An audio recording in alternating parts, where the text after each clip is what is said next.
Don't mind me. Just doing a battery change by the side of the road. And then, of course, I don't want to take my helmet off. Because, you know, that'd be too easy.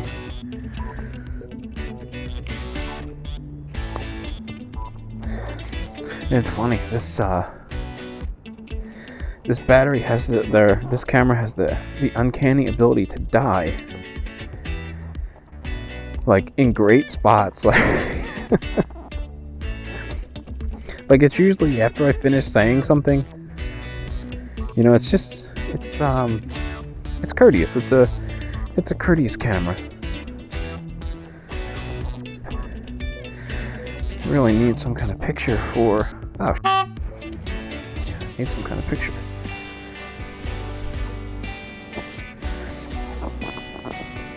I thought, oh, you know, it'd be cool to get a picture.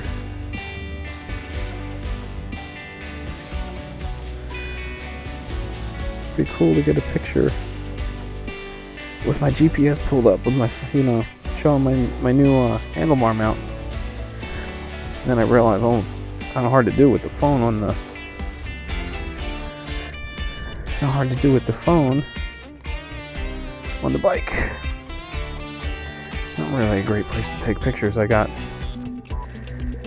view of dumpsters on one side and a hot dog stand and whatever that is over there.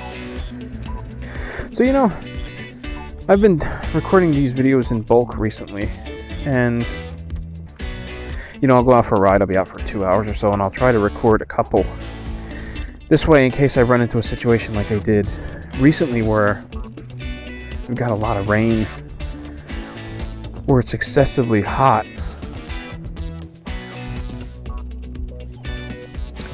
At least I'll have kind of videos in the bank that I can use. So I figure since I've got while I'm here and off the bike and got my phone in my hand, I want to show off this new mount that I have that I picked up recently. It's Quad Lock, and I sprung for the red lever to match the bike so that I could mount my iPhone 8 Plus onto my handlebars. Still getting the hang of this thing. Once it's locked, it works really well. You know, it's really rigid. It stays in there. It comes with a couple different spacers, so you can use different size handlebars all kind of work with it. And the spacer is this rubberized thing in here that compresses. Although, I think these bars might be like in between sizes, because this is the one that fit best.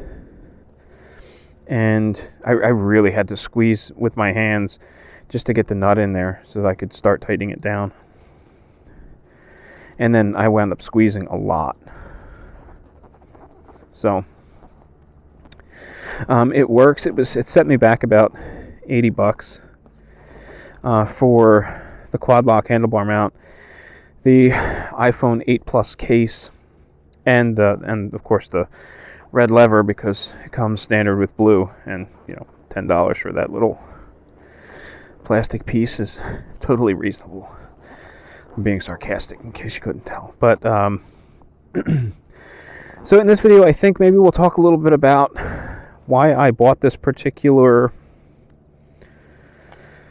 handlebar mount for my bike, and we'll discuss some of the other options that I was considering along the way. So let's go.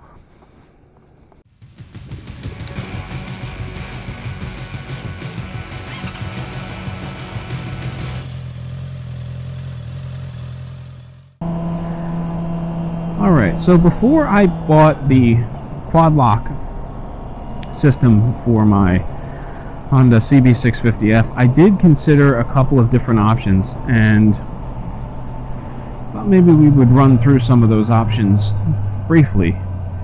So in the beginning, I didn't want to spend the money on a phone case that, or I'm sorry, I didn't want to spend the money on a phone mount that required the purchase of a case. Now, there were no like nefarious reasons for that. I just didn't want to be locked into a case and have to reinvest anytime I upgraded my phone or had to replace my phone for whatever reason. So originally I wanted something like a RAM, you know, the I'm not sure the exact model name, but it's that X mount thing, which has 4 points of contact on your phone. It's pretty much universal in the sense that as long as your phone fits within those gripper fingers, it doesn't matter. It'll adapt and it'll squeeze the phone and do a good job of holding it. So the one thing I really didn't like about that particular mount was that it didn't seem very strong. So there's these little 4 points of contact, and you see everyone taking it on and off with 2 fingers effortlessly. Now, I haven't heard of any instances where the phone came loose. I mean, there are a lot of glowing reviews for that particular mount. So maybe you don't need excessive pinching force on the phone to keep it secure. However, at some point, RAM must have felt that people needed peace of mind and began including these little rubber straps that wrap around the back of the phone to add an extra layer of security. So that obviously would have given me the peace of mind. However, it seemed like a lot of extra work to have to go through and fidget with, you know, that extra doodad, for lack of a better term. So my consideration on the RAM mount was short-lived, and I moved on. The next mount that I was looking at was the biker gripper from Law Abiding Biker. I'm a big fan of Ryan Urlacher's work, his documentaries where he's traveling multi-state trips. I really like his style. His videos are a lot of fun to watch. And because I like watching his videos, I wanted to support his channel and his store by buying one of his products if I was going to go that route. So I was looking at the biker gripper, and it fit the bill in terms of being universal for multiple phones, where it didn't require a case. It looks like it has much more gripping force than the RAM. And a nice added benefit that I noticed was that the fingers that hold the phone, or the jaws, they look like they're back beveled. So in addition to pinching the phone sideways, they're also driving it back into the case to add a bit more security, which I thought was pretty cool. The downside there was it was kind of pricey. I want to say it was $65 or more. And not only that, but it didn't really fit the style of my bike. It comes in black or chrome. And then in addition to that, it's got, you know, this it's got the Law Abiding Biker logo, which is like a skull. Kind of cool by itself, but I don't really think it fits my bike.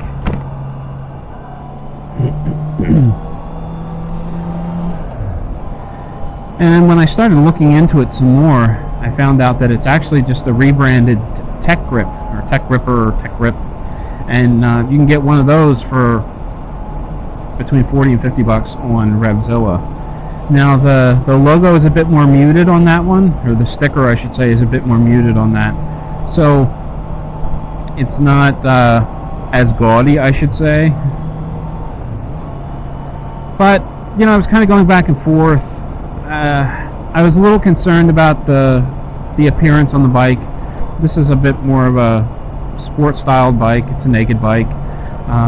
The Tech Grip and the biker gripper seem to be more of a cruiser styling.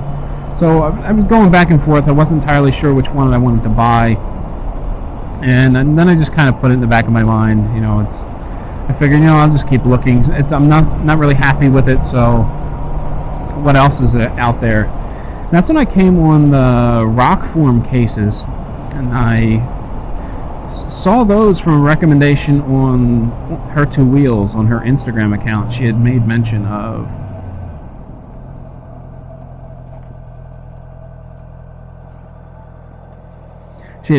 of her new case and how awesome it was.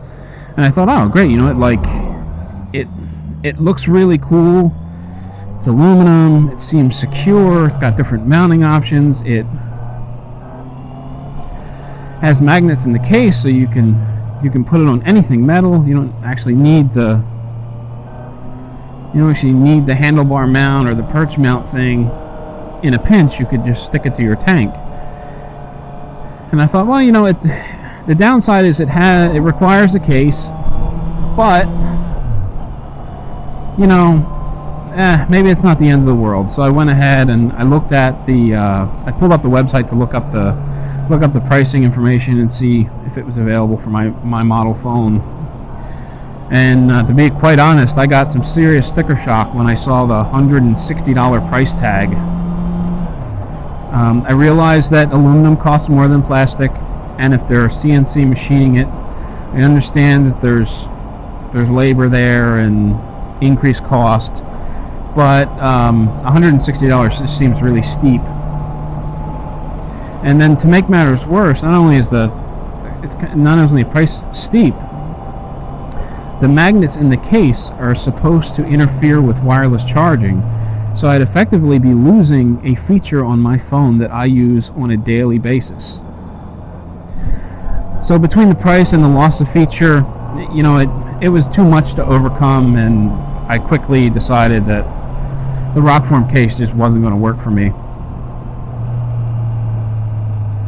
And that left me with the Quad Lock, which I had looked at before, but I kind of dismissed it hastily because it requires a phone case, and I really didn't want to have to reinvest every time I got a new phone. So I was sort of full circle back looking at the Quad Lock, and that's when I started poking around on their website, and I saw that they have different options, which is kind of cool. So they have handlebar mounts. I think they have mounts that'll attach to the perch mount, whatever they're calling it these days. They're calling it.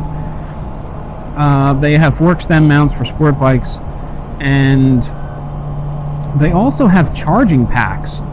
So if you get the case like I did, and you decide, I really like this, I want to upgrade it so that I can charge my phone while it's mounted on the bike, they have accessory packs for that. So you can get an option that will charge your bike with a small jumper wire, so it effectively gives you a USB outlet at your handlebars, which is kind of cool.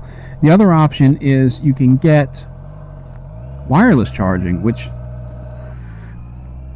would not require that little jumper wire.